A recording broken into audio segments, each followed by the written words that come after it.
Thank you, Director. Delighted to be back, of course. As you outlined already, the main event of the last year was COVID-19. And if we think it's going to go away soon, we'll be greatly mistaken. Obviously, we have to look forward to more engagements with this pandemic that is affecting the whole world. I have been asked to take a panel of all the key developments that have affected or will face Southeast Asia.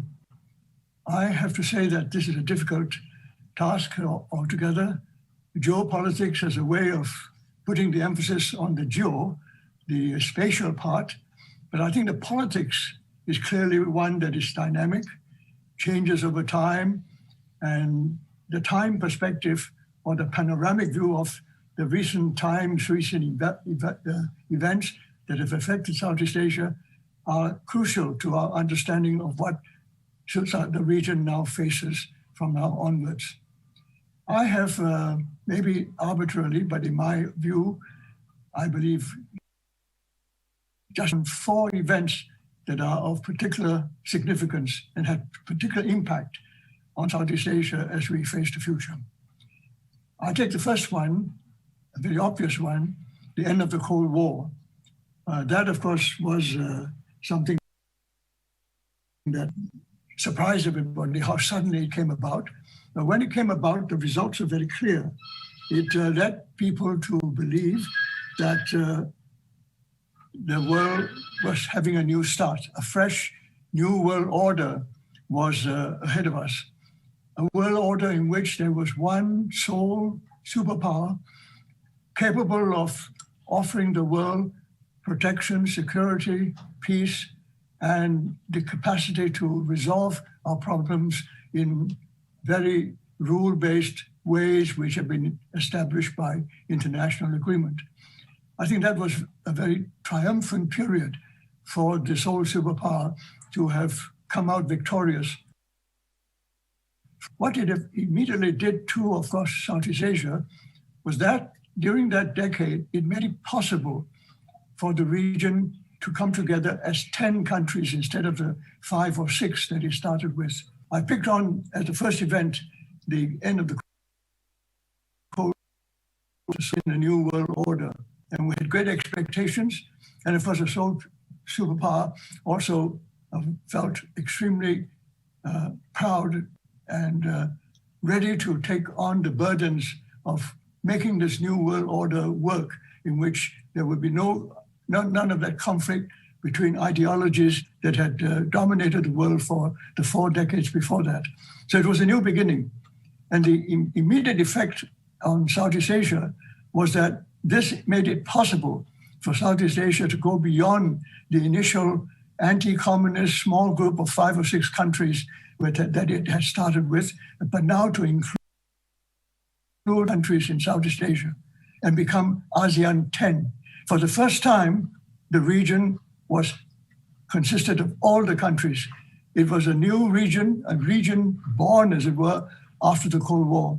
And I think we should distinguish this from the ASEAN of the past. Now, this new region, the large countries of Northeast Asia and the large countries to the west in South Asia, meant that this region had a distinctive zone, area, you might like to say, or even a distinctive political personality of its own, certainly a different history, cultural history, and religious backgrounds and linguistic and all other differences, which had left it in a rather unstable state for a long time in the past. But this new development was, I would say, the first event. The second event I would raise would be that the superpower within a decade or so found itself caught up the first test, as it were, of its capacity to bring peace and solve problems of the world as the leader of the new world order. And unfortunately, in the interventions in Iraq and Afghanistan, for all sorts of reasons, which I shall not go into here, not relevant to us, but adventure proved to be unsuccessful. the test, they failed the test insofar as they did not actually resolve the problems that had arisen in the Middle East, and instead of which they have been locked into it for all these decades without any positive results coming from it. It was, as it were, a mission that was not accomplished. But as a result, as far as Southeast, this period coincided with the rise of China and India. And this has, of course, immediate effects on Southeast Asia. These are our two neighboring, large, giant states neighboring to the region. And their rise, of course, had for the region's own development, and of course brought the region into more direct contact with a growing dynamic economies, which was about to change the nature of the economic balances in the world, particularly in China, because of its rapid economic major shifts in direction. I would point out that from that point of view, the fact that the mission in the Middle East had failed already had begun to shift attention to our part of the world, this part of the world. The third event I would take as a key to our development was, of course, the financial crisis of 2008. This is not simply a crisis of the United States financial system. This actually had tremendous global effects on a whole range of countries. Again, I won't go into the details of it, but in terms of what it did to Southeast Asia, it meant that that financial crisis led to a for what might be called neoliberal globalization of the free market economy that had been successfully globalized the decade before, reaching this climax in which the financial crisis showed how vulnerable some of the degrees of fragility. But even then, it was not yet clear for a while how much damage it was doing to the structure of societies all over the world, particularly, in fact, in the developed world, in which, for the first time, I think for many decades, the inequalities actually grew worse, something that nobody at that time expected. I think we had all hoped that the neoliberal globalization was going to lift everybody up, not only from poverty, but into the middle classes and above, that everybody had expectations to be better in time to come. But that financial crisis was more than a financial crisis, because what it revealed and exposed was the fact that these inequalities were actually getting worse. And yet, from Southeast Asia's point of view, this was not so, at least not so immediately known to us, because we had already considerable inequalities in our society, and we were actually improving and moving away from it. And in many ways, the globalization process was helping Southeast Asia, developing its own middle class, its own way of tackling the economic problems of the world and economic opportunities that the last 2 decades have provided for us. So actually that was in a way, contradictory position where liberalization of that kind was actually affecting the developed world in a very negative way and actually improving prospects for Southeast Asia. So it was in a way a time of great optimism and hopes for the region.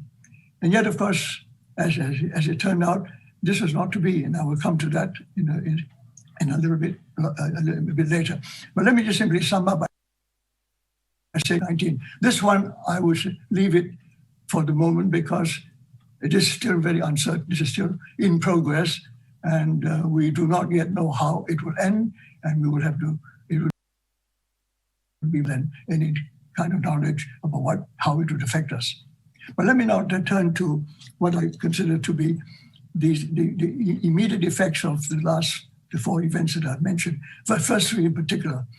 The creation of ASEAN 10, the autonomy of the region being recognized after the end of the Cold War, was something that I think was extremely historic for our region.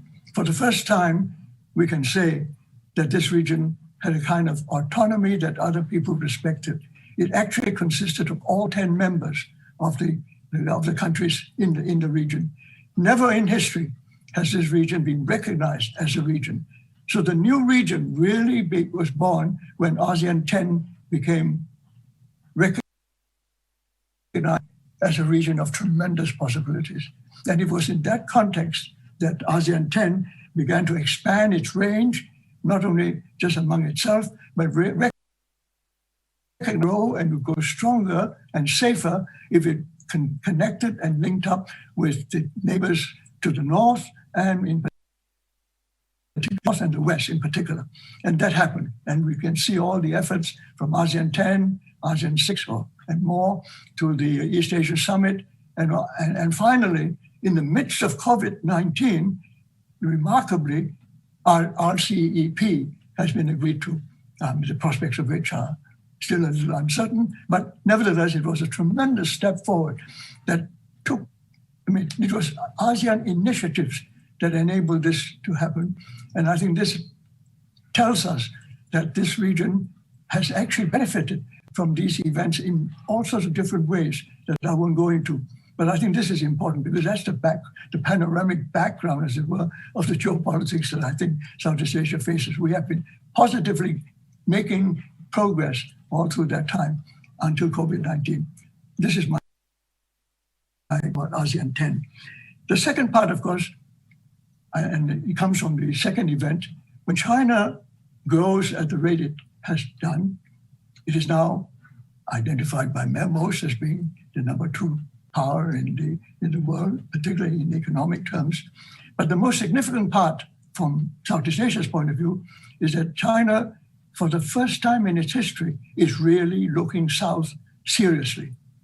All that time, it has been primarily concerned with its west and north and where the invaders had come on. They had always regarded the south as being peaceful and never threatening to its interests. But for the first time, it has now the capacity to look at the south differently, that this is not only a source of threat, but it is a source of opportunity. And their tremendous economic development of the past decades have really come from the fact that they look south to a maritime free market economy world, which they had never been fully engaged in. But now they are totally engaged. And this engagement, of course, has immediate impact. The fact that it's growing so fast and the way it's expanding its economy has led to tremendous developments also within Southeast Asia, something that has to be recognized. Similarly, India too, after the very difficult periods that they went through, adjusting to the new globalized economic conditions, they have also succeeded in moving away from a relatively sluggish economy to rapid economic growth under Prime Minister Modi's BJP party, something that still has tremendous potential, but of course, still a little uncertain. But nevertheless, between the two, this has been a tremendous opportunity for ASEAN 10. The third, however, the third event of the financial crisis and the global inequalities that have been exposed during the last decade, what has happened is that that the West is so self-absorbed that they're not paying enough attention to our region. And in effect, the Western dynamism, the economic dynamism of the North Atlantic seem to be moving steadily eastwards towards this part of the world. And that change has given Southeast Asia a different outlook on its future. In fact, I recall quite early on, leaders in Southeast Asia talked about ASEAN centrality. It was still just a word, an idea. But I think now, simply the geopolitics of economic dynamism moving east has enabled this region to be really locating itself in an increasingly Asia-centric economic growth projections, which will actually give Southeast Asia a centrality that it did not ever and never really enjoyed before. Extremely significant. And the fact that it has seemed a region of low priority to the West for the past decade or so has actually given ASEAN a chance to look around beyond the West, look at its neighbors and other parts of the world in a very active way And I think joining our larger organizations is enabling the region to actually increasingly become more real, as at least, if not centrality, at least an increasingly important, vital part. Now, I think that I will leave COVID for the moment, because I'll leave it to the end, because that is still full of uncertainties. I will now move on to this next part of it all, the rise of China and India. Very briefly, what everybody emphasizes, of course, it's economic growth and its tremendous impact of that fact that China has become economically and in power terms and power projection capacity. Particularly significant is that the rise of China and India has produced different systems of management and governance that deserves our closer attention. I'm particularly struck by something that had not been emphasized before, but I think very real, and that is that in both China and India, there was arising a kind of populism, a variety of populism in the way government and people treated one another. For example, both China and India pay a lot of attention on gaining popular support. In India, using a democratic framework more familiar to the democracies. In China, of course, using a completely different system. But the system itself depends on the leadership, the Chinese Communist Party at the center of the government, wooing the people, satisfying the people as best they can, becoming popular amongst them. And this is quite contradictory in it. It would appear that the CCP is controlling everything, tighter and tighter controls. But at the same time, it is doing its utmost to make the people satisfied. For example, taking on policies of anti-corruption, which has enabled the leadership to gain tremendously popular support from the vast majority of the Chinese people. And having that support, it enables them to use their authority and their power to control other things which are not so favorable to them, whether it's dissension within the party or dissension among the elite groups, intellectually well-educated, highly placed opinion makers and so on, are not necessary. So this is a very important part. And finally, not least, the question of neoliberalism and inequalities. There, in the West, we're now coming across the same kind of populism, a populism that nobody expected, in democracy, in which the populism itself is now voting in elections,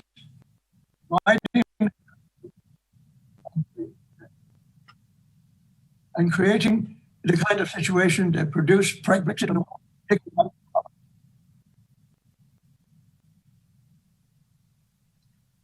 Am I all right? Shall I continue? Yes, sir. Continue, sir. And this populism has led to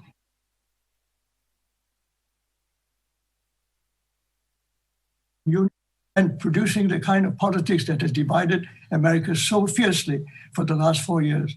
Something that I would say for most of us were total surprises. The fact that they could have actually that kind of impact on a society that has been so stable, so much representative of the finer points of democracy for so long, that this could happen. Now, this populism, and I won't go into the detail, this populism is also coming to Asia. The fact that it's happening elsewhere and happening, in fact, quite successfully in creating new situations for countries like the great parliamentary democracies of United Kingdom and the democracies of the United States, it will come to Asia in time. So we in Southeast Asia should not neglect that fact and should also pay attention to this. This is a part of the globalization of ideas, of activism, of a kind of political radicalism, which we haven't seen for a long time. I will now end with the third of the events, the one that I would say is probably the most interesting in many ways, and that is that with these stark inequalities elsewhere and populism elsewhere, people have recognized that we are now facing a different different. This is not the ideological struggle of the Cold War. I know people are trying to restore, to reinvent the ideology as if this was the major struggle. This is no longer a struggle about ideologies. We are now facing different in a kind of neoliberal on the one side and authoritarian or state-based capitalism on the other, trying to outbid each other or outcompete each other insofar as they want to gain influence and gain greater stability and security for themselves. But the fact is that this is capitalism in different forms and competing for resources and markets in ways which are very similar to one another. This is a different kind of rivalry, different kind of competition. It's a systemic one. And indeed, it is a systemic struggle which both the United States and China are concerned about. Since a session on that, I won't go into the details, but simply to draw, as a conclusion, to draw attention to the two main is that the state capitalism has succeeded beyond anyone's expectations. Most people would have thought that state capitalism was bound to fail. State interventions was fundamentally against the kind of liberal capitalist principles which had made capitalism so successful in the past. Now, that has not turned out to be quite like that. The Chinese have been able to show that state capitalism, working in a very structured, centralized, meritocratic bureaucracy, can work. It's a bureaucracy that is actually prepared to be actively involved in entrepreneurial and capitalist adventures, can be brought together. It is still, of course, in a stage where I would say we don't know the final answer. But the fact that it has come this far is a genuine threat to the ideals of the liberal capitalists, or even has been going on. But the fact that capitalism is faced by, we now such on both sides, on the radical right, saying that it has created all the inequalities that have made it impossible for the ordinary and middle classes to continue to benefit.